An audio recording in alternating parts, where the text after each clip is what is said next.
ಕೇಂದ್ರ ಸರ್ಕಾರದ ಎಲ್ಲ ಸರ್ಕಾರಿ ನೌಕರರಿಗೆ ಮತ್ತು ಪಿಂಚಣಿದಾರರಿಗೆ ಇದೀಗ ಒಂದು ಮಹತ್ವದ ಮಾಹಿತಿಯಾದರೆ ಬಂದಿದೆ. ಅಂತಂದರೆ ಸರ್ಕಾರಿ ನೌಕರಿಯ ನಿವೃತ್ತಿಯನ್ನು ಪಡೆದು ಪಿಂಚಣಿ ಹಣವನ್ನು ಪಡಿತಕ್ಕಂಥವರಿಗೆ, ಜೊತೆಗೆ ಸರ್ಕಾರಿ ನೌಕರರಿಗೆ ಒಂದು ಮಾಹಿತಿ ಇದು.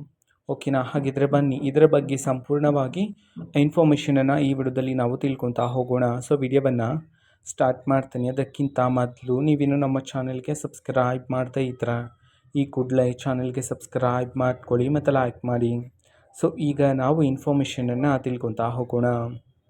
ನೋಡಿ, ಇದೀಗ ಸರ್ಕಾರಿ ನೌಕರರ ಸಂಬಳವನ್ನು ಏರಿಕೆ ಮಾಡೋದಕ್ಕೆ ಸಂಬಂಧಪಟ್ಟಂತೆ ಇದೀಗ ಎಲ್ಲ ಸರ್ಕಾರಿ ನೌಕರರು ಸರ್ಕಾರಕ್ಕೆ ಮನವಿಯನ್ನು ಸಲ್ಲಿಸಿರ್ತಕ್ಕಂಥದ್ದು. ಇತ್ತೀಚಿನ ದಿನದಲ್ಲಿ ನಿಮಗೆಲ್ಲರಿಗೂ ಗೊತ್ತಿದೆ, ಸೊ ದಿನಬಳಕೆಯ ವಸ್ತುಗಳ ಬೆಲೆ ಎಲ್ಲ ಏರಿಕೆ ಆಗೋಗಿದೆ.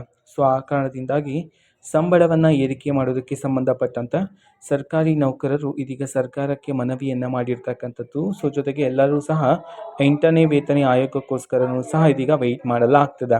ಓಕೆನಾ? ಸೊ ಸಂಬಳ ಏರಿಕೆಗೆ ಸಂಬಂಧಪಟ್ಟಂತೆ ಇದೀಗ ಕೇಂದ್ರ ಸರ್ಕಾರದ ಕಡೆಯಿಂದ ಮಾಹಿತಿ ಆದರೆ ಬರಬೇಕಾಗಿದೆ.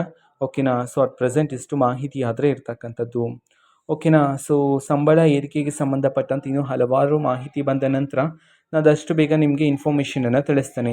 ಅದಕ್ಕೋಸ್ಕರ ಚಾನಲ್ಗೆ ಸಬ್ಸ್ಕ್ರೈಬ್ ಮಾಡ್ಕೊಳ್ಳಿ ಮತ್ತು ಮಾಹಿತಿ ಇಷ್ಟ ಆಗಿದ್ರೆ ನಿಮ್ಮ ಫ್ರೆಂಡ್ಸ್ ಆ್ಯಂಡ್ ಫ್ಯಾಮಿಲಿ ಮೆಂಬರ್ಸ್ಗೂ ಸಹ ವಿಡಿಯೋವನ್ನು ಶೇರ್ ಮಾಡಿ. ಜೊತೆಗೆ ಚಾನಲ್ಗೆ ಸಬ್ಸ್ಕ್ರೈಬ್ ಮಾಡಿಕೊಂಡು ಸಪೋರ್ಟ್ ಮಾಡಿ. Thank you. ಬಾಯ್.